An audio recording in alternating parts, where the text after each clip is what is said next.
And I'm privileged here to have the president of the Youth Nation here, that is Mr. Nduati. Mr. Nduati will be speaking to us here about his feeling around what has been happening. Karibu sana, we are live on KTN.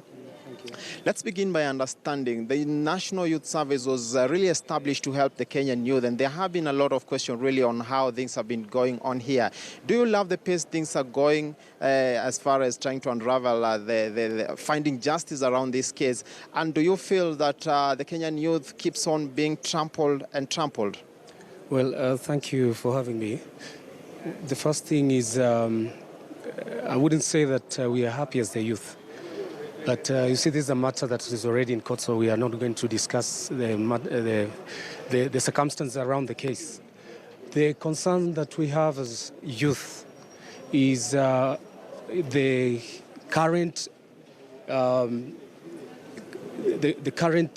looting that is happening within the programs and the funds that belong to the youth.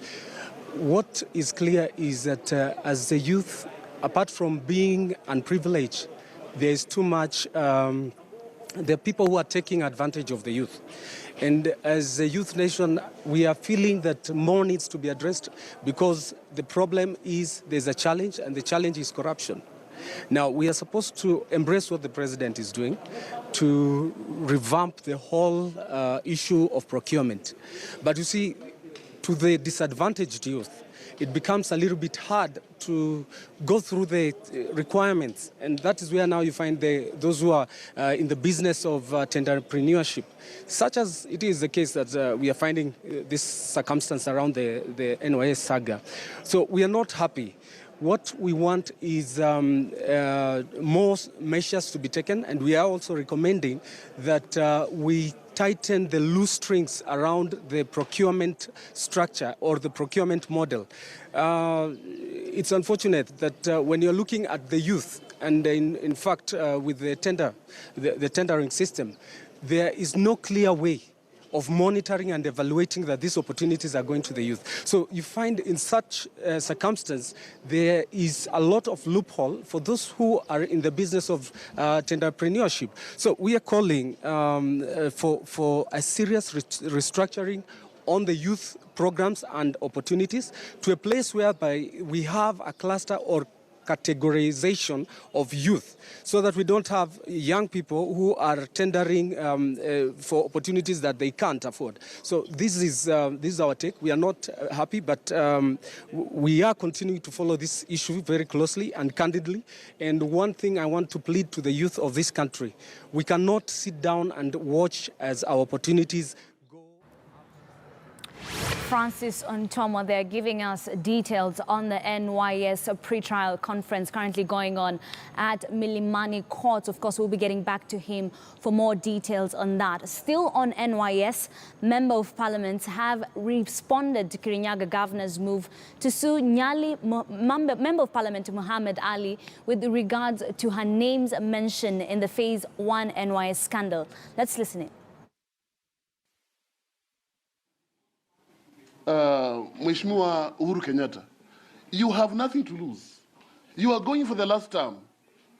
Mheshimiwa Rais, come out and combat and fight this corruption. Give Kenya a free society, a zero-tolerance society from corruption. And I'm sure you have the capacity. You are going for your last term. Leave legacy to Kenya so that Kenya can move.